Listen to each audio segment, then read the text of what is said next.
All right. Let's see. Never works the first time, so let's try. Will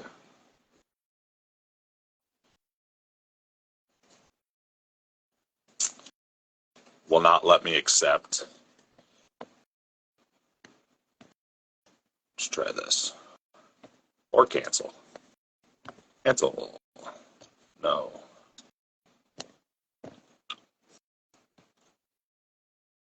Let's try invite.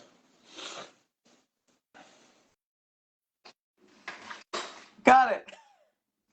There we go. I can't see you, but that happens sometimes. Are you on an I iPhone? am, yes. Can you do it on a computer? Um, oh, maybe. I just wonder if it's like a iPhone and Android thing because sometimes I'll do lives or I'll even do groups where we have 3 or 4 people, and if there's an iPhone, we can't I can't see them. Can you see me? I can see you, yes. Oh. So I'm literally just looking at That's myself.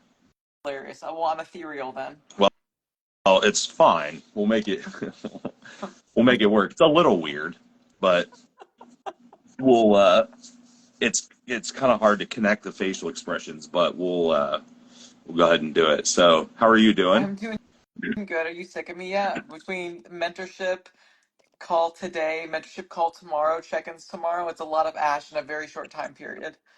Oh, well, yeah, you check in I too. do. So, there's 4 points of contact. I know. That's funny. Um, so welcome. We are getting slowly but surely getting some viewers. So we're going to talk about programming today, and more specifically, do you want to tell everyone what we're going to dive into? Yeah, so I really wanted to pick your brain when it comes to what considerations do you think about when it comes to designing programming, specifically training programs for different female divisions. So I wanted to talk about like bikini, talk about wellness, talk about figure, and then we can also loop together WPD and women's bodybuilding, but really just starting out with like talking about your thought process when it comes to a needs analysis and specifically what you take into consideration regarding how you would program females versus males too. Okay. Second part's that's a great piece to add, I think. So since we are talking about the all the different divisions, that changes things quite a bit because obviously bodybuilding is bodybuilding. So Right. there's, more or less, I would say that women's physique is relatively similar. I mean, there's not a whole lot of difference Sure. there unless it's a case where someone's like too big, and needs to, you know, downsize, but we'll exclude that. Figures Figure's going to be a little bit more specific. There is a lot more focus on upper body musculature versus bikini and wellness, obviously, but really the thing with figure is we would say maybe the biceps and triceps and maybe pectoral muscles are less emphasized, but you know everything else is going to be emphasized, and then maybe to a greater degree certain areas like the back or delts depending on the person. Bikini and wellness are really similar. Bikini and wellness, I mean, here's the difference. Obviously, the muscularity difference in conditioning, but, and hopefully no one takes this personally, but usually bikini and wellness is a lot more, uh, it's like I like both divisions if I'm talking as a competitor, if I were a female competitor, but I'm going to do the one that my genetics allow me to do. Absolutely. No, I think it's really important to touch on that because when it comes to programming like bikini versus wellness, is like obviously wellness, like there is no balance between like upper and lower hemispheres. It's like your legs have to be overly dominant, and that is like largely genetics. But when it comes to, let's talk first about bikini, like what are things that you like to program in terms of frequency, maybe exercise selection? Yo, what's up, Aaron? What's up, Aaron? Um, love her. But in terms of like exercise selection, frequency, stuff like that, because I know a lot of people can get lost in the sauce in terms of like all of that stuff. So I'd love just to hear your thought process specifically for bikini right now. Okay. So, like any division, first thing we want to start with, and you mentioned it earlier, is kind of a needs analysis, or we'll just call it, it's an assessment. We're something every coach does, right? Or should be doing. We are assessing a few things. We're assessing the individual, as far as, strengths, weaknesses, that visually, and then we're assessing perhaps past training history and any historical data we can take from that. We're assessing perhaps their environmental factors and how like all of that is going to play into their recovery ability, Hmm. right?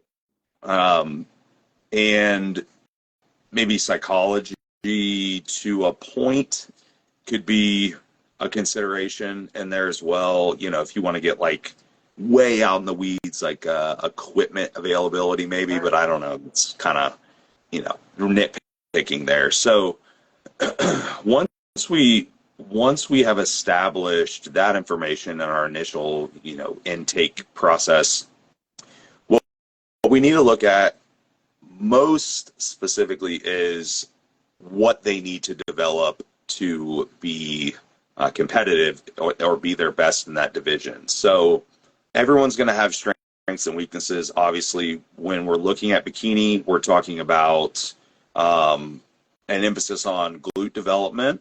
You know, One thing with bikini is that, people talk about, I need to get my glutes lean enough. I need to get my glutes, get the time and get them boxed out. Now, there's genetic shape that goes into that. There's also, if we're looking at like more specifics, like glute med versus glute max, and kind of like how that could, if you want to go down into like a anatomy level, like how that could make the glute look.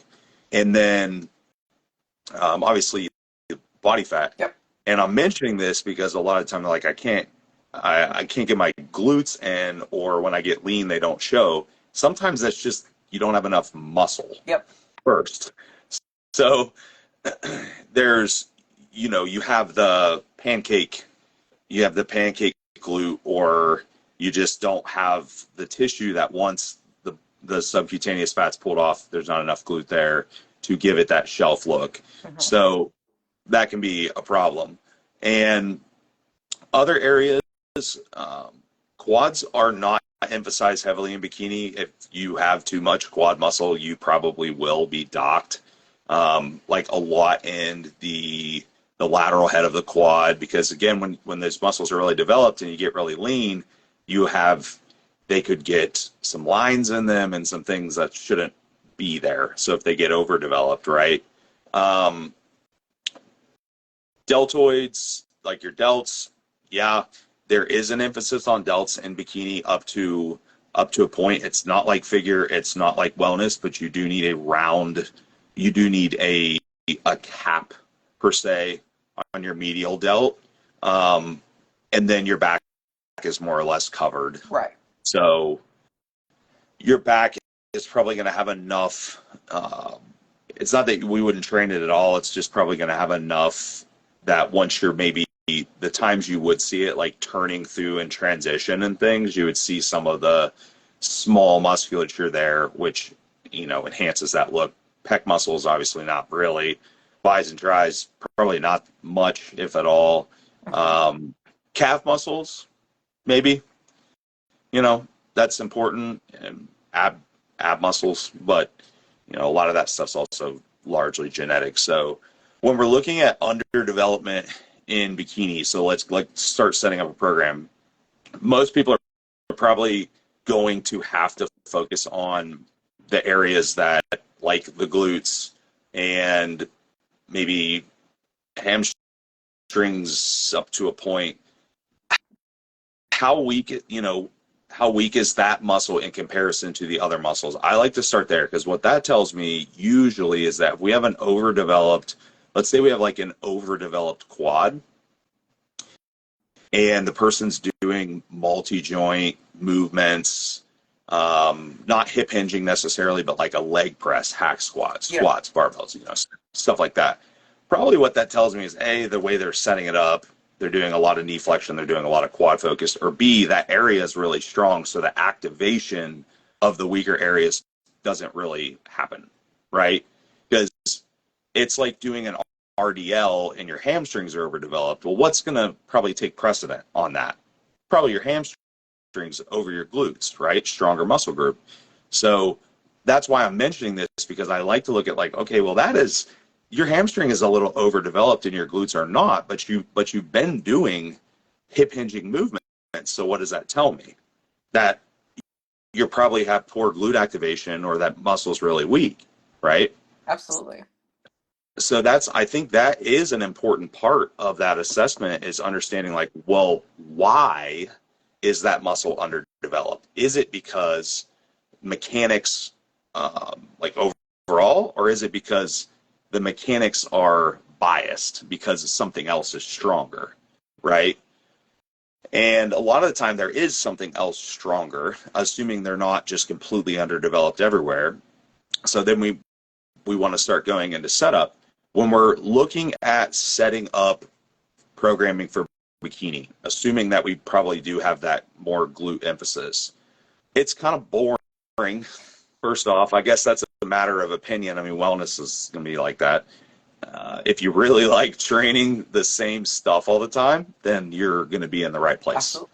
If you don't, yeah, if you don't, you're going to have, I mean, you're going to be bored, because what's likely going to happen is we're going to probably have to emphasize glute training 2-3 times a week at least, and a lot of people. If you really spread the volume, you could do more, I suppose, but probably not necessary. So we want to start with, to me, I want to start with like, how am I going to lay this out throughout the week? And probably what's going to happen is, if you are training in one of those classes, at least in my experience, if you're training hard enough, is that you probably aren't training 5 days a week or 6 days a week. And the reason for that is because A, you can only train your glutes so much, Right, and still recover and still have productive sessions. Yeah, you could train them every day, but the quality is going to go down. B is that we don't want to overdo some of those other areas if you have a tendency to build them, because then the balance of your physique is going to be thrown off. So like, there's only so much space in the week that we can fill, right? So I've actually had a couple instances where even some of the bikini competitors I've worked with that were relatively developed already, they're pretty close to what they needed to be, they're literally training like 3 days a week in the off season, because I just couldn't have them train. I just couldn't have them train the other stuff, or very, very little. And so they were limited. But I think that for most, probably in that, if you are really trying to develop that area, maybe in that 3-ish day per week range, we could probably, for those specifically, and then we can sprinkle in maybe 1 day of upper body for maintenance, or maybe 2 days if we need to add some extra like direct delt work in there, right? So I might split it up something like this. Let's say that, because again, we're having to still make sure those areas that we're training really hard are prioritizing our recovering. So maybe it's like 1 day is a glute dominant day, and we sprinkle in a little bit of accessory work, maybe some abs, maybe some calves, something like that. Then maybe we have 2 of those days throughout the week, and in the middle of the week we have a lower body day, perhaps, that would include those other areas, right? Like directly training the quads, directly training the hamstrings a little bit more. Um, so it'd be like more glute volume, kind of whole leg volume, more glute volume, right? Totally. And then maybe in between, if we need to, we can add a little bit of the direct delt work or whatever it is, direct back work on one of the lower days, or we can add like a upper body day or two small ones, I guess. Probably unnecessary to drive back and forth to the gym an extra time, I guess, unless you work there or something. But maybe it breaks down to 4 days. So when we're doing direct day, like direct day one, that is probably, especially for those people that have issues with the activation, that is where we're trying to train more glute specific movements. So if you have a lot of equipment availability, you might have some fancy like glute thrust machines and kickback machines, the stuff where you can really isolate that. Or it might be more traditional stuff like hip thrusts and we, you know, even like glute ham raise or doing perhaps some reverse hypers if you have that. I like to use glute marches as well. I mean, that, and really any direct glute work, curtsy lunges, shrimp squats. Those are some like cool little nuanced ones that you can do. I mean, there's a lot of them. So we would probably be able to do, you know, maybe three or four movements in there, and how we set that up just largely depends on, in my opinion, it kind of just depends on the person's ability to how hard they train and their preference, because we could set it up a couple ways, because we know hypertrophy can happen a Yep. lot of ways. I mean, progressive tension is hypertrophy, progressive volume is hypertrophy up to a point, right? So maybe if it's someone that's really inclined to train hard, we might just use 3 movements for that muscle and use like a top set fashion, right? Maybe work up to a top set, then they progress the logbook. Maybe add a back down set if we want to start adding additional volume. And, one movement at the end that's going to be submaximal or a little bit higher rep or something like that, right? And, and if it's not someone that's able to train that hard, or they just don't, or for like Just whatever don't. reason, like I don't know, I mean, like whatever reason, maybe they're newer, I don't know, then I mean, really take your pick. I mean, there's so many, because now we're getting into like general programming. I mean, there's so many ways that you could set up, 3 sets of 10 and whatever. You know what I mean? It could Absolutely. be it could be literally anything to fill in that space. Absolutely. So No, I think it's really we have important to talk go about that ahead. because, like, obviously, I know a lot of people get lost in the sauce about like how many times a week, like what volume, and it's like, well, it's just so nuanced because it depends upon like what that individual needs, and that's why it's really important to start with that needs analysis. And I think you did a really good job, kind of like talking about both bikini and wellness, because yes, wellness will have just like more lower body dominance in their physique, but the training doesn't need to be, in my opinion, like super different. It's more about that genetic factor about like, well, do your legs and your glutes want to put on that tissue, or is it like, figure where it is upper and lower balance in that regard? And I think it'd be really good to move on to figure to talk about like, how do you like to program for figure and what considerations do you take, considering it is a much more like full body approach in their physique development. Yeah, I'm gonna point one very important thing out before we move on, is that you need very big quads in wellness. So remember that also. And So you're not that fat. well, that does the quads. I mean, the quads thing makes a big difference. Yep. So because then that gives us it. So technically, you're actually probably going to get a little more variety in wellness with training, with lower body training, right? Um, so there is that. But if we're moving on to figure, um, figure is also a division that is very like anything. I mean, there's going to be genetic components to it that would maybe draw you towards that. For example, with certain divisions like bodybuilding or even I don't really want to say the small, I don't really want to say bikini and wellness, but I guess maybe is it's really the figure posing is so standardized that you can't really like if you have really wide hip girdle or something, it's kind of you can't hide that, you know? Absolutely.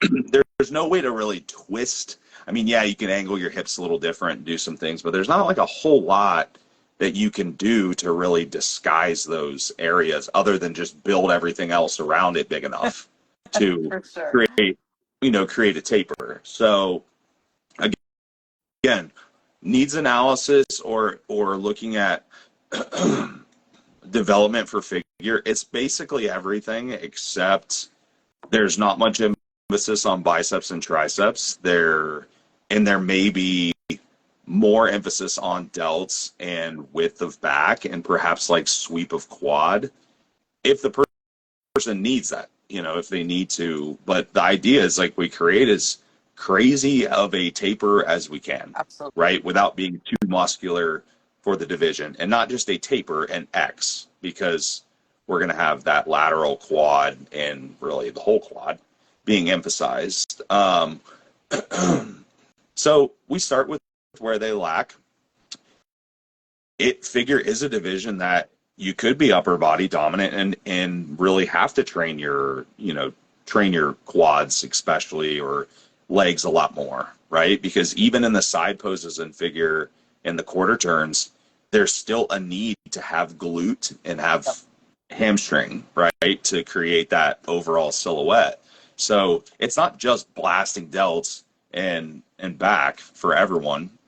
But we're breaking it down, and let's just say we're eliminating bis and tris, or we're training them very little, and pecs. So we take out those three muscle groups. Maybe we sprinkle them in a little bit, but we'll just say we like disregard them.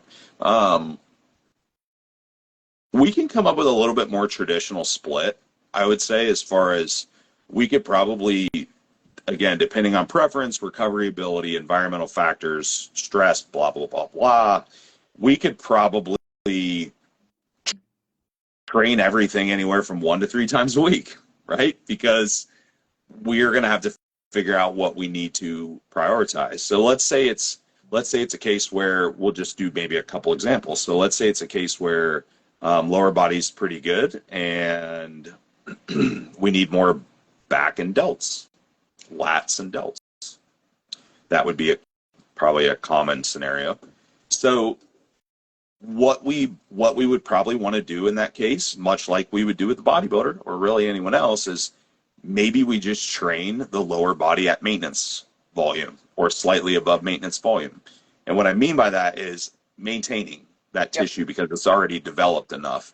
And what we do know about maintenance is that it doesn't take that much to maintain in comparison to building something. I can use myself as an example because I've basically just done prioritization phases for several years. And like in the last 2 years, I competed back in 2022. And since then, I have literally trained my quads and my hamstrings 1 time a week at probably anywhere from 4 to 6 working sets per week total.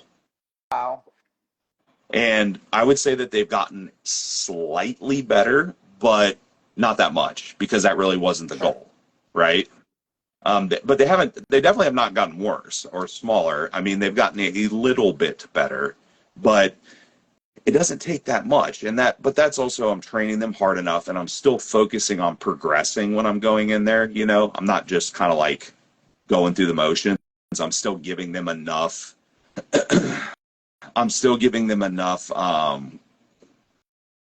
stimulus, so enough close proximity to failure, progressing on weight when I can, so on and so forth. Now, beyond that, I will also, so maybe we're doing that for this female client, and then beyond that, we're looking at those areas that need to come up. So back and delts are way different muscles. First off, one is kind of small, pretty small. One's really, really big. Yes. Right? The back, obviously, we can break down into different sections. We have we'll say like width and thickness. So like thickness would be erectors, rhomboids, teres, traps, things like that. Um, and then lats, Yes. right?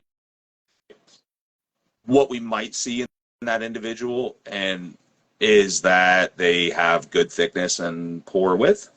They have good width and poor thickness, you know? So they or everything's underdeveloped. And so when we're looking at that, we can start by saying that okay, back is a priority. We can probably train that muscle group. We'll say if we're going to train back fully, meaning we're going to train each of those segments maybe 2 times per week. If we're going to split it up into something where we're emphasizing lats and then emphasizing the thickness type musculature and back and forth, maybe we can fit it in there 3 times a week, even if just because we're not training as much volume per session. But we want to figure out why is the muscle weak, right? If the lats are very, very weak and the thickness is good, then that could have something to do with setup of the exercise. It could have something to do with, mechanics of the exercise. It could have, selection of the exercise. So like figure that out, right?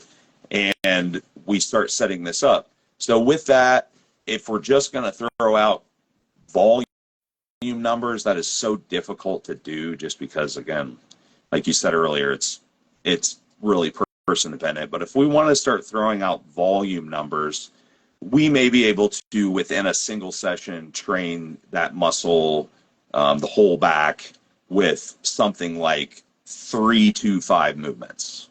Absolutely. 5 probably being on the upper end for a lot of people if they're training hard. That could be, and it depends on like what the movements are.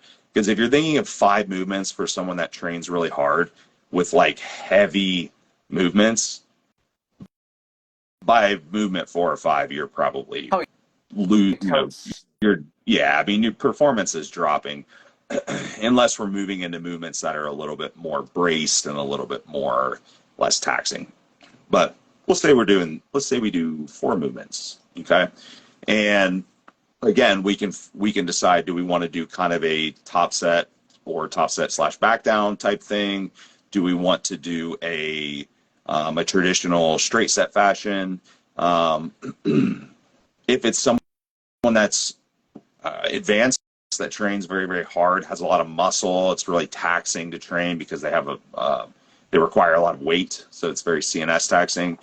We might start throwing in things like cluster sets and things like that to accumulate more sets with close proximity to failure without like wasting as much energy, I guess, if you will, right? Kind of getting more bang for your buck there. So we have to decide like how we're gonna do that. I think if in a lot of cases, if we're looking for overall back development, it's probably going to be a case where I might do something like a lat emphasis day, thickness emphasis day, and then like a whole back day, right? That has maybe some posterior chain or something in there. And that's kind of what we did with the legs and the glutes, right? I think that keeps it a little more interesting. B, you can really put the energy into that area, right? Instead of saying like, hey, my whole back needs developed, but all my sessions I'm training my lats first, and then the movements that target my upper back musculature and things like that are getting trained last. Well, what do you think is going to get the better stimulus? Yeah. Right, like week after week after week after week, right? So that might not be a good setup. So maybe on one day you can want to switch the order, or you can have those separate days where you emphasize it. And so if we do settle on 3 times per week, which is probably going to be a higher end of the frequency, then the other 2 days are going to be filled in with maintenance of the lower body and maintenance of the delts.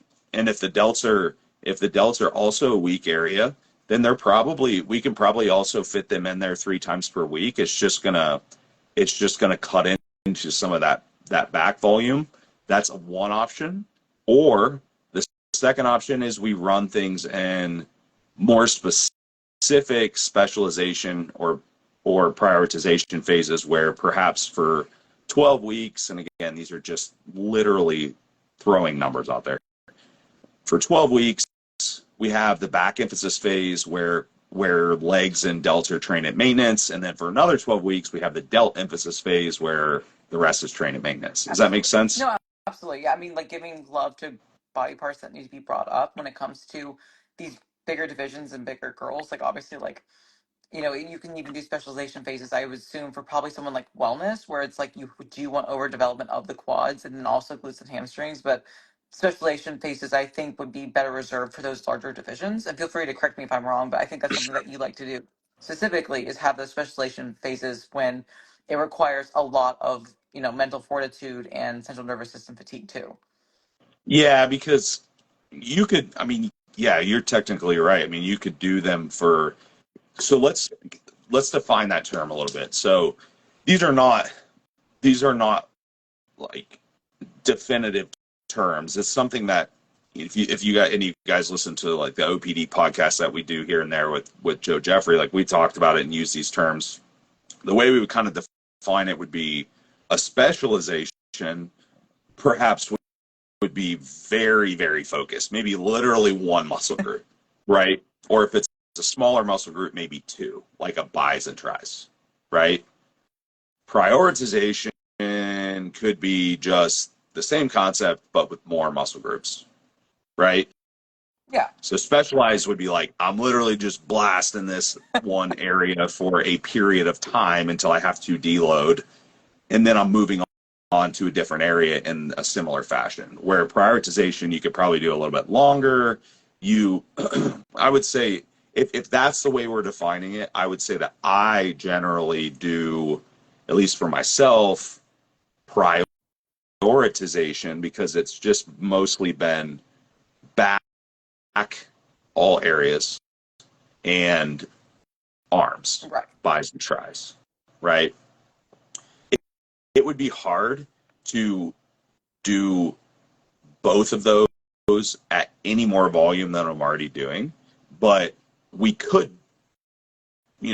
do something like that if we wanted to and pick even less muscle groups. And the hard part about that is literally just the recovery aspect. And again, you only have so much time in the week, and there's only so much you can like spread it out. So if you are doing that, probably what'll happen is the duration of it is only going to be so long. Absolutely. Right? Because you're just not going to be able to. But yeah, so that's kind of defining the terms. I mean, that's a little bit more about figure. I don't know what else on the figure front. I mean, there's definitely more to it, but I feel like that's a decent overview. No, absolutely. I think it'd be good to kind of talk about also the bigger divisions as well, just because like even though I personally don't have any, like I have one WPD girl that she's more of an aspiration for, um, but it's like in terms of frequency for WPD women's bodybuilding, like are these going to be special splits where it's like you're training 5 out of 7 days, or do you try to get creative with like a just for example like a 9-day cycle design? So since those divisions are training pretty much like bodybuilders, is your whole body has to be developed, and really this is the part where we can get least specific because it literally just depends on what you need. Right.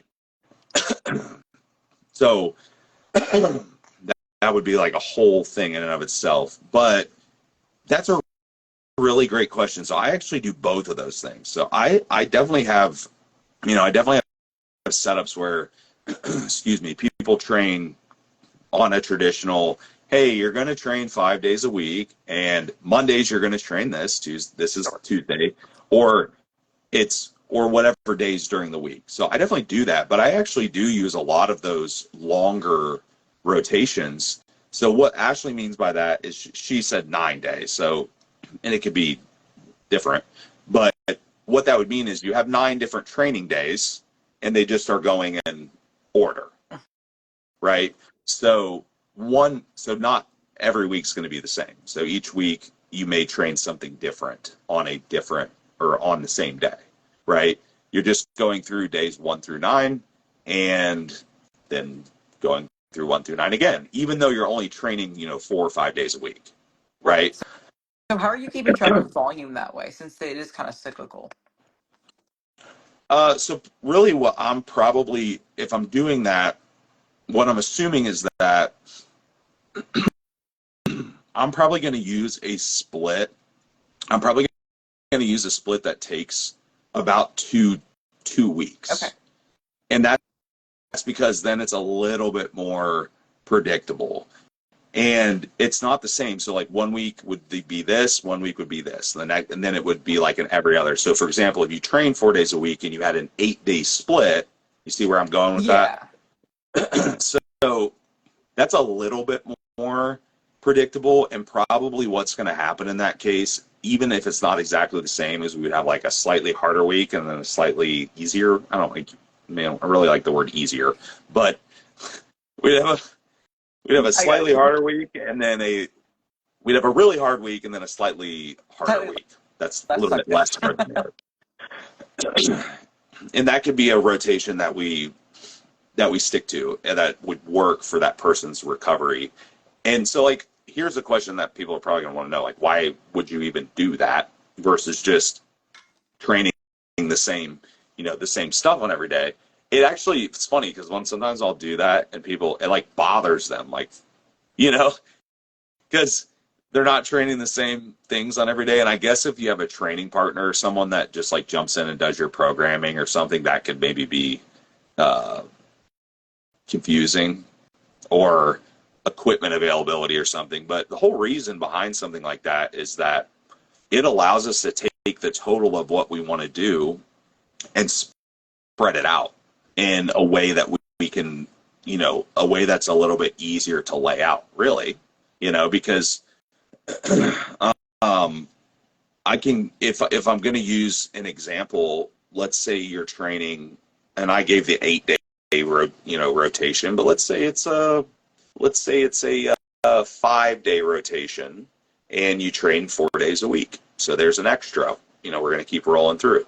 The reason we might do that is because I want to train each muscle group this many times within 5 days. Got you. Right? That's it. It just means that we're training whatever the muscles are so many times within 5 days, because your recovery ability allows you to train in your schedule, and your environment allows you to train 4 days per week. But I want to get this much within 5 days because I can't quite cram it into 4 days, and it's not necessary for us to spread it out into 8 days, into 2 weeks. Does that make sense? Absolutely. Just like, again, thinking about recoverability, just basic basic areas for growth. Sure.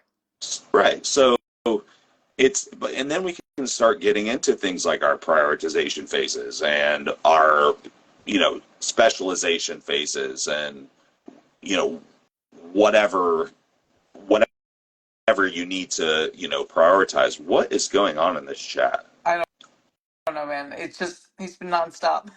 That is weird. Anywho, creepy. Thank you. A robot at one time. All right. But I do use that. I do use that quite often with people. It's honestly a lot easier for me to lay out on paper because I'm like, I can't quite cram this into the week, so I can tack on that extra day and set up the prioritization that day. Because let's say you wanted to train something 3 times in a certain time frame, that's tough in 4 days, isn't it? It really is. Right? Or maybe it's even tough in 5 days. So maybe it's a 6-day rotation with 5 training days every week. So it's just a lot easier as a coach to lay it out, to actually make it work and in that time frame. And that's like the really layman's explanation of it is I want to train my pecs 3 times, 3 times per microcycle. So it's really hard to train my chest when I train 4 days a week, Right. like A, it's probably going to be really close together. B, where am I going to fit everything else in? Yep, Right. absolutely. And those two things, I mean, really those two considerations is that, so that's why that can be difficult. But yeah, I do. I mean, I use that often. I've actually done it different ways too. I've actually done one other one that I will do sometimes is I'll just do like an A and a B, Sure. right? So maybe you have a prioritization phase. Maybe it is like me. Maybe it is the back. I'm gonna have to do this. I might have to do this next time. I haven't laid it out this way for myself, even though I do for other people. But Hey. maybe it is the yeah. Maybe it is the back and the arms. So maybe rotation A, the first week, that's 4 days or 5 days. You have the extra back emphasis and arms are trained at maintenance, like, or everything's trained at maintenance or whatever. And then on the B rotation, the arms are the prioritization and the rest is trained at maintenance or, whatever it looks like. So your weeks would just go A, B, A, B, A, B, A, B. Still prioritization because in, 12 weeks, 16 weeks, 20 weeks, whatever, you're still training those areas at, that's like 75% of your volume, right? So Absolutely. you're still getting the stimulus. So I guess it's kind of, I guess for me, when I'm deciding, it probably boils down to how many days per week are they training, and then just preference. Yeah. No, that makes a lot of sense. I know we have time for your schedule. I do want one more question though. So you Okay, talked go for it. briefly about doing like a hard week and then an easier week relatively. What would a hard week look like and how would that compare to an easier week? So it probably so much wouldn't be a hard, really hard, and then something that's drastically easier. But what it might be is different types of sets or stimulus. Sure. So I'll plug I'll plug Dr. Scott Stevenson in here. So like Yeah. fortitude training. Yeah, so that would be an example. So because you have now he has it laid out in day, I believe, and I could butcher this, but I believe it's not laid out in weeks. I think it's laid out in days. So you would have like a loading day. And this stuff isn't like people have been doing this. You'd have like a loading day, which would have whatever the muscle groups are focused on that kind of like top set type, scheme. And then you would have a cluster set day or a muscle round day. And for those of you that aren't familiar, a cluster set is just a cluster of sets. And then towards the end of that, you would probably be hitting mechanical failure. So for example, if you use the muscle round, traditionally it's like a 6x4, so like 6 sets of 4. If I'm doing curls, I would be doing 4, 4. Maybe I'm doing them both at the same time. And I'm probably going to be hitting, mechanical failure on that last 2 sets or somewhere thereabouts. So the advantage to something like that, or one of the advantages, is that we're looking at kind of this idea of effective reps, meaning the reps that are close to proximity to failure are effective. So if you do a set of 10, that doesn't mean the first reps are enough to cause an adaptation, Right. right? So maybe the last two and a half. Right. So when you're doing that cluster, yeah, the first maybe 2 or 3 sections of that probably aren't either, but you can get more reps closer proximity to failure in like a shorter span, right? And you're doing little mini rest. It's like a little mini rest pause in between, Yeah. 5 seconds, 10 seconds, Four whatever it breaths, a is. couple of tears. Yeah, breaths, tears, right? Whatever. Um, I think the other advantage to maybe doing something like that, where you have that like a loading week and then a week that's using something like a cluster set, is you can change exercises for one. That's different stimulus, because you can't. I'm not going to say can't, but there's a lot of things like you probably wouldn't want to do a cluster set on, like a barbell squat. Probably Let's go. not. I mean, you can. I mean, you can do it on whatever. It's just not wise.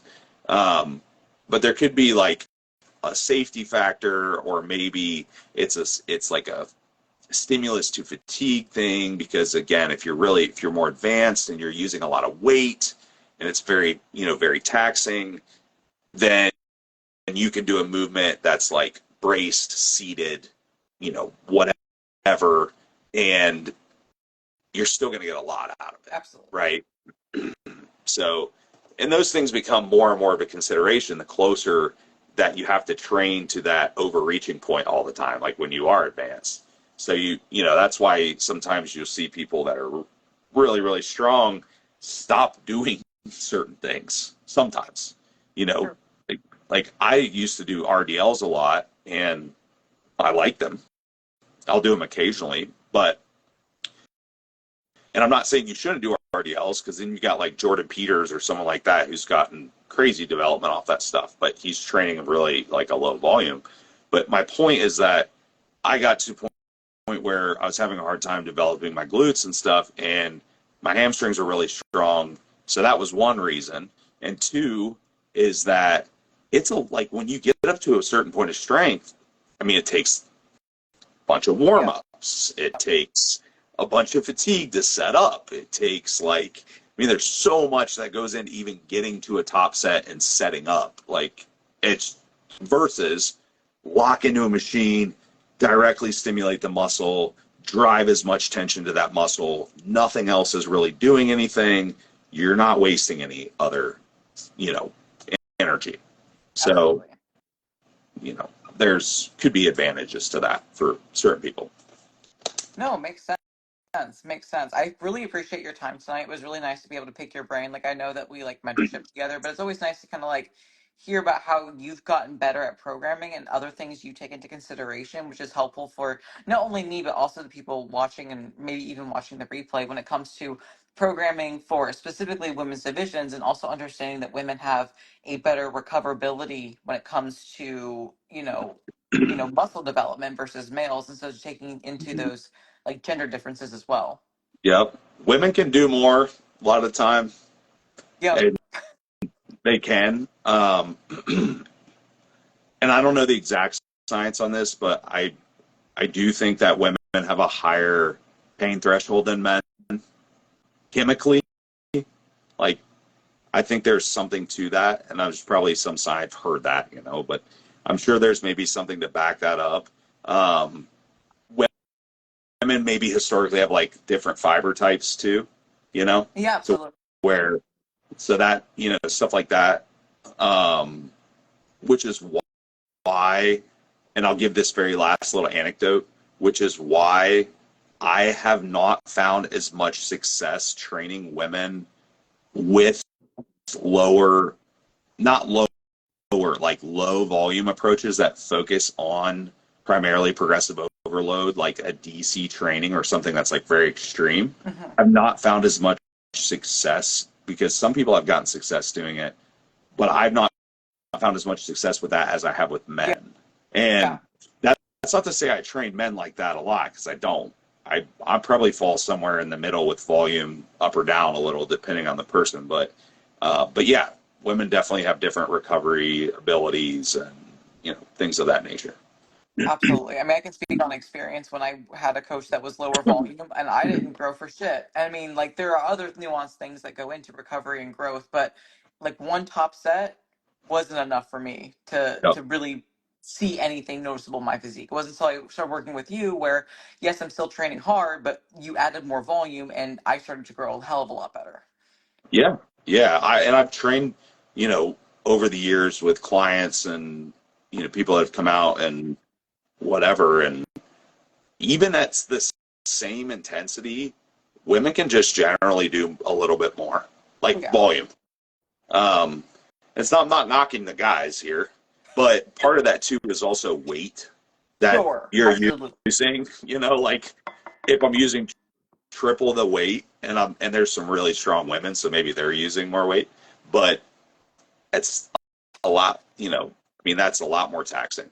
Absolutely. I know when Eric and I So, train together, and we'll like be training like let's say leg curls or whatever, and he'll be like, "How are you ready to hit another set?" And I'm like, he's like, "I saw how hard you pushed." I'm like, "I don't know, dude. I'm just fucking ready. Let's go." yep, yep. It's totally different ball game with some people, with males versus females. But Absolutely. yeah. So I appreciate you having me on. I know that we could talk probably in each of those things a lot more, but hopefully that was insightful or provoked some thought for some people. So we will repost. You guys that came on late, go back and check it out. All right, awesome. Thank you so much, and guys, thank you so much for listening. Talk to you soon. All right, bye.